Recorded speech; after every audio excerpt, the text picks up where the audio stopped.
안녕하세요. 어긋난 건축사입니다. 오늘은 건축물의 용도 변경에 관해서 이야기를 해보겠습니다. 건축물의 용도 변경에는 크게 용도 변경 신고, 용도 변경 허가, 표시 변경, 기재사항 변경이라고도 하죠. 이렇게 세 가지로 구분이 됩니다. 건축법상 건축물의 9개의 시설군과 29개의 용도군으로 분류하고 수많은 세부 용도로 나뉘어져 있습니다. 건축물을 임대하시고 영업 행위를 하시려면 건축물의 용도와 영업을 하실 용도가 맞아야 영업 허가 및 사업자 등록이 가능합니다. 다만 일부 용도는 상호 간의 용도 변경이 필요가 없는 경우들이 있는데요. 이 부분은 다음에 별도로 이야기하도록 하겠습니다. 오늘은 용도 변경 신고, 허가, 표시 변경이 무엇인지, 어떤 차이가 있는지 한번 알아보도록 하겠습니다. 왜 이러는 걸까요? 자, 건축물의 용도 변경, 신고, 허가, 기재사항 변경에 대해서 알아보도록 하겠습니다. 네, 건축법 제19조 용도 변경. 사용 승인을 받은 건축물의 용도를 변경하려면 건축 허가를 받거나 신고를 하여야 한다. 자, 허가 대상 제4항 각 호의 어느 하나에 해당하는 시설군에 속하는 건축물의 용도를 상위군으로 변경하는 경우에는 허가입니다. 네, 제4항 여기 바로 밑에 있죠. 시설군은 다음과 각 호와 같다. 네, 자동차 관련 시설군, 산업 등의 시설군, 전기통신 시설군, 문화 및 집회시설군, 영업시설군, 교육 및 복지시설군, 근린생활 시설군, 주거 업무 시설군, 그 밖의 시설군. 시설군은 이렇게 9가지로 나눠져 있고 각 시설군에 속하는 건축물의 세부 용도는 건축법 시행령으로 정한다라고 되어 있습니다.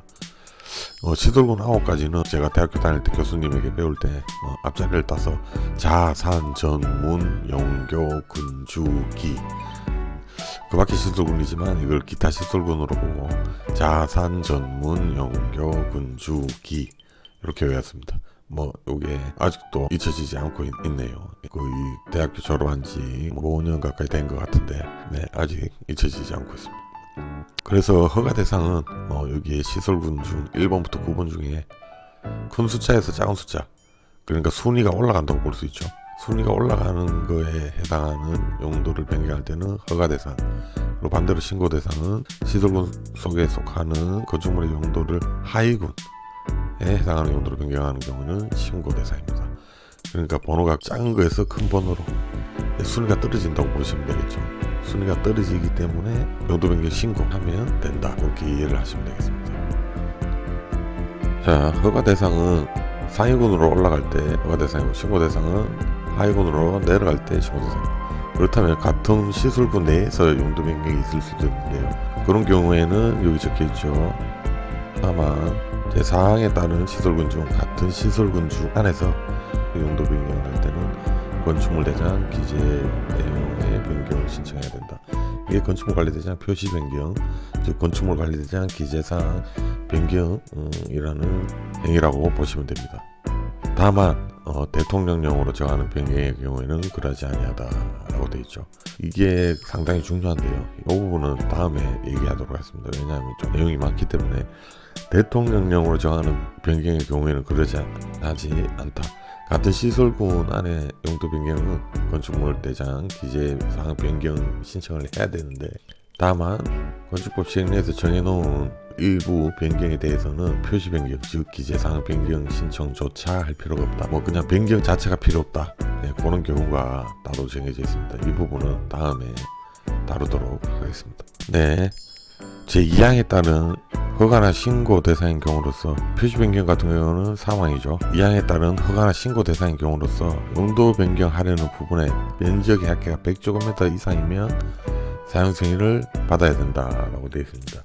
그러니까 용도 변경하려는 부분 면적이 100제곱미터 넘으면 사용 승인을 별도로 받아야 되고, 하지만 용도 변경하려는 부분의 바닥 면적 합계가 500제곱미터 미만으로 대수선에 해당하는 공사를 수반하지 않으면 그러지 아니하다. 그러니까 100제곱미터 이상이면 사용 승인을 원칙적으로 받아야 되는데, 용도 변경하려는 부분이 500제곱미터 미만이고 공사가 없고 그냥 단순히 용도만 바꿀 경우에는 사용 승인이 필요 없다.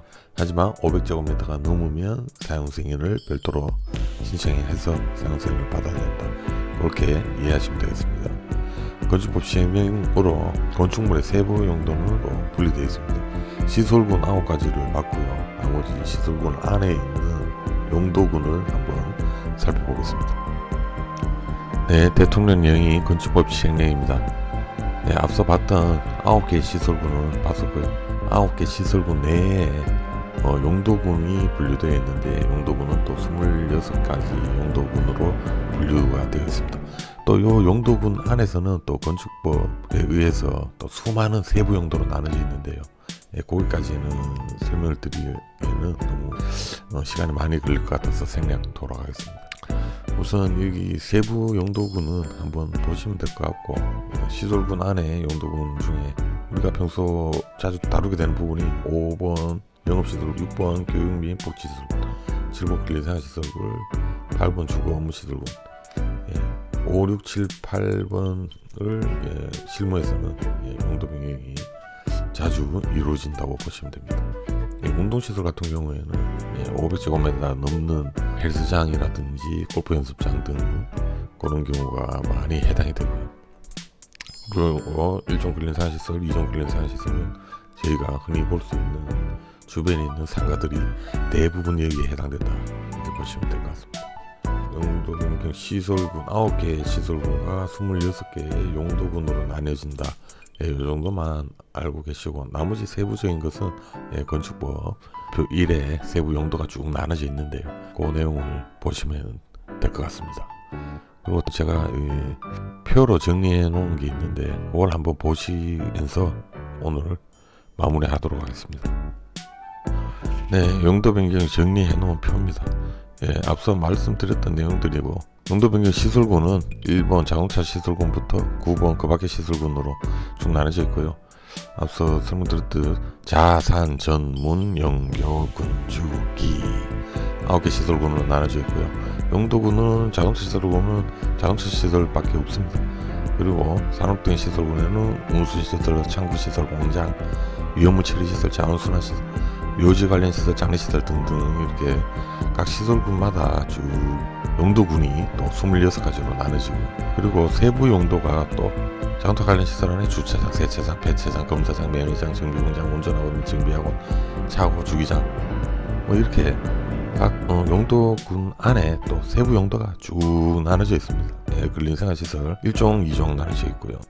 이런 거는 한번 뭐 이런 게 있다 참고하시면 될 것 같고 앞서 말씀드렸던 용도 변경 허가 대상은 밑에서 위로 올라갈 때 그러니까 순위가 점점 1순위로 올라간다. 5등에서 4등으로 올라갈 때 뭐 허가 대상 그리고 반대인 경우는 신고 대상 그리고 같은 시설군 내에서 그러니까 의료시설에서 교육연구시설 운동시설에서 판매시설 같은 시설군 내에서 변경을 할 때는 표시 변경 즉 기재사항 변경 신청을 하면 된다. 그렇게 이해하시면 되겠습니다. 그리고 나중에 뭐 다음 시간에 얘기를 할 텐데 용도 변경조차 필요가 없는 경우가 또 있어요. 여기 뭐 쭉 적어놨는데 이거는 다음에 이야기하도록 하겠습니다. 네, 오늘은 용도 변경 신고, 용도 변경 허가, 표시 변경에 대해서 알아봤습니다.